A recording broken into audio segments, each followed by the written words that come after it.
Apa kelebihan kita simpan dalam akaun Gap berbanding kaedah simpanan emas yang lain? Tuan-puan yang baru nak mula simpan emas, pastikan tuan-puan tahu dulu ilmu ni sebelum tuan-puan bermula. Jangan lupa juga like dan save untuk rujukan tuan-puan pada masa akan datang. Okey, dekat Publigo ni ada 4 cara kita boleh simpan emas. Yang pertama, dalam akaun Gap Publigo kita kumpul sikit-sikit, cukup emas boleh fizicalkan terus.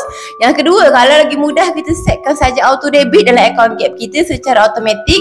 Setiap bulan simpanan emas kita bertambah. Yang ketiga, kita boleh juga terus bayar amount yang ditetapkan untuk dapatkan emas yang kita inginkan menggunakan kaedah full payment. Ataupun kalau tuan-puan lebih suka untuk bayar secara angsuran, tuan-puan boleh juga pilih EPP, Easy Payment Purchase. So, apa kelebihan akaun Gap Publigo berbanding kaedah yang lain? Kelebihan dia yang pertama ialah kita boleh mula dengan modal yang kecil. Dalam akaun Gap Publigo kita boleh mula dengan serendah RM100, di mana hari ini RM100 kita akan dapat sekitar 0.2 gram. Yang kedua ialah kita boleh simpan akaun Gap ni dengan sangat fleksibel. Bulan ni kita tambah RM100, bulan depan kita nak tambah 1 gram, bulan seterusnya tak ada bajet, nak tambah pun tak apa.